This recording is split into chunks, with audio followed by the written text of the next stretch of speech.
What is going on today, guys? Tomcat here, and today we are back in Forza Horizon 2, taking a look at the new, well, I guess new to the game, but technically old, BMW 850 CSI. Now, we're going to be doing a couple of upgrades to this thing. I'm going to be improving it just a little bit. We won't be doing a ton, but just really kind of more like supporting modifications, like a race exhaust system, lowering the suspension down a little bit, maybe new wheels, just a couple of things to kind of bring the look of the car out a little bit better. So, we're going to, let's see, not a rally suspension. I feel like that would be a really funny rally car, but I'm more, I think, in the market for a race suspension on this thing. And, I mean, while we're here, we may as well upgrade the brakes. I mean, that's the thing. You're there, you might as well upgrade the brakes. No matter what it is, you might as well upgrade the brakes. And I do want to see what tire size this thing is running. I'm not going to change it, but 235s in the front and 265s in the back. You can go up to 315s. We're not going to, since we're only going to be upping the power by a little bit. We're not going to be upping it like crazy or anything like that. But let's see. As far as wheel choices, I want some... I want a nice set of wheels that's not too over the top, but something that definitely fits this car. And I'm thinking, actually, that these actually work really well. I mean, they kind of, I guess you say they don't work great at their current size, but once we up the size just a little bit, yeah, there's 17s right now, 18, 19. 20, you know what? I think it pulls those off really well. I don't think it's too big. Normally, I would say that's too big, but I think it pulls it off really, really nicely. Now, I'm debating on whether or not I want to do 19s in the front, 20 in the back, and I think... Or I could do it squared. I think I actually want to do the 19s in the front and the 20 in the back. I think that looks... I don't know, it just kind of looks nice with the specific stance of this car to stagger them like that, but...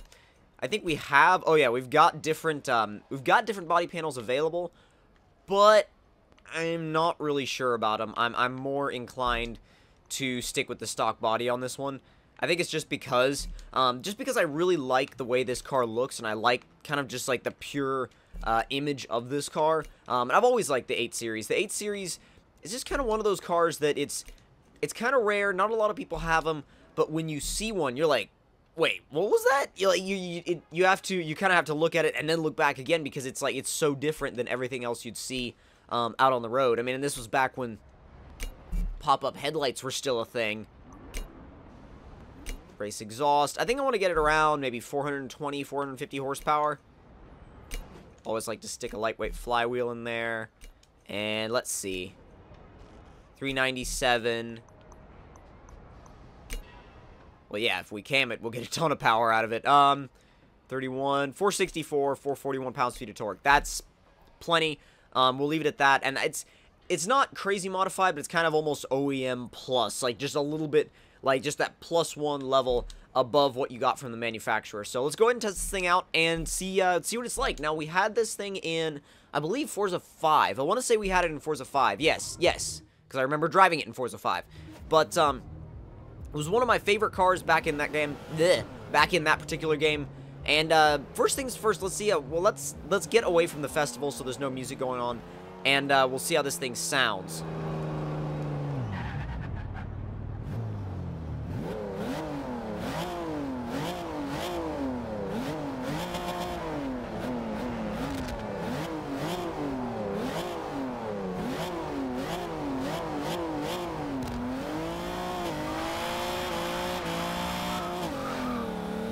It sounds good. It's got a... And that's another thing about this car. The sound is so different from almost anything else. It's very... it's like a really raspy sound. It's a raspy 12-cylinder sound that you don't get many other places. And it's, again, it's one of those cars that you always have to... You always have to look at it from the point of view of, wow, nothing else really gives me this exact same... look or sound or driving sensation. It's just a totally different vehicle. Even the interior is different. I mean, it's kind of 90s BMW, really.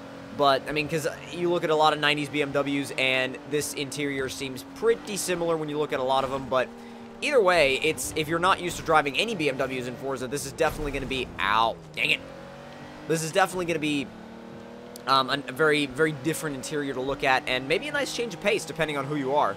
Now, we're actually going to go ahead and take it to the docks because it is a somewhat high-powered rear-wheel drive car, and those types of vehicles are lots of fun at the docks for obvious reasons. Get the tail end out a little bit in this high-speed section or corner. Got to get used to the gear ratios. I'm not quite sure about them right now. I mean, I don't want to change them on this particular car. I may do a different car. Wow, I missed that by like 10 miles. That's ridiculous. But yeah, I don't want to mess with the gears on this particular car. If I do another one as a drift car, then I'll definitely mess with the gears on that.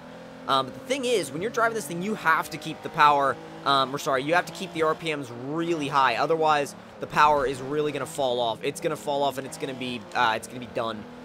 You really have to keep this thing above 4,000 at least, 4,500 RPM. If you want to get maximum potential out of it and you want to get maximum power out of it, you've got to keep it above 4,500 RPM. But once you get it up there, and once you get it up there and you can keep it there, that's when it gets really, really fun. Oh, come on, can we hit the jump? Yes. Now let's regain our composure and figure out where we want to slide this thing.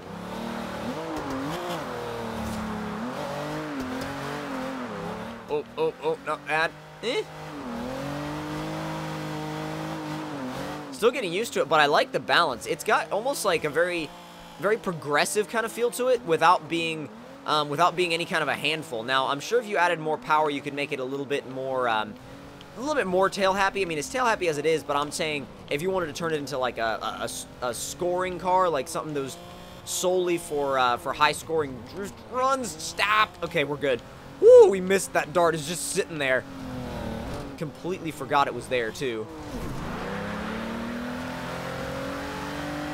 Only thing you have to be careful about when you jump drift this thing is it's got that big V12 up front, and it's a little front end heavy. So if you try to jump drift it, just be aware that the front end is going to drop like immediately. Really the complete opposite of that Beetle, where the back end of it was basically doing mid-air wheelies. The back end would just drop down and you'd be like, what? That's different. That's new. And it's kind of weird, but this reminds me of the AMG Hammer. I don't remember the technical term or technical name for that car. I just remember it being called the Hammer. And I mean, obviously that car wasn't in Forza, but I've actually done a little bit of research on that car because it's kind of one of those almost real-life unicorn cars that you're like, wait, what? It's a what? And then you look at it and you're like, whoa, that's pretty cool, actually. But the AMG Hammer, I don't know, the AMG Hammer and the 850 CSI, even the 850, like the other models of the 850, even the V8 850, it just really reminds me of that particular car. And I know it's kind of weird to relate a BMW to a Mercedes like that, but still, it's just one of those cars. It's hard to describe it. And I'm coming down to the point where it's like, it's just one of those, wow, I keep hitting things. Maybe it's because I'm not used to how long this freaking hood is, but the thing with it is, it's such a unique vehicle, again, that if you were to say build and tune one as a drift car or a, I don't know, circuit car or whatever you wanted to use it for, you would be one of the few people using it. That's the thing. It's one of those cars that not a lot of people are going to use, but the people that know what it is are going to be all over it. That's the thing. A lot of people are going to look at this car and just be like, and just go, you know, just go on to their whatever GTR or you know, what have you. But the people that know what this thing is and know the history behind this car, they're going to be like, oh my god, I'm all over this thing. So I feel like with that crowd, the crowd that knows what it is, it's going to be really popular with them. Other crowds, I'm not so sure, but particularly with the crowd that really knows what this car is and knows where it came from, knows the capabilities of it, I think they're going to be all over it. So I think when it comes down to the conclusion on this little review, I think the biggest thing you have to take away from it is the fact that this car is going to end up being, I'd say, in 10, 20 years, hell, it already is, kind of a collector car, and in 10 or 20 years from now, it's going to be one of those cars that I feel like every BMW collector, not even BMW collector, but just collector, or anybody that likes to have, you know, odd cars is going to want in their collection. So, if you guys enjoyed this review, then don't forget to leave me a like, tell me in the comment section down below what you guys thought of it, And if you're new to my channel, don't forget to subscribe for more, and I will see you guys in the next one. Talk to you guys later.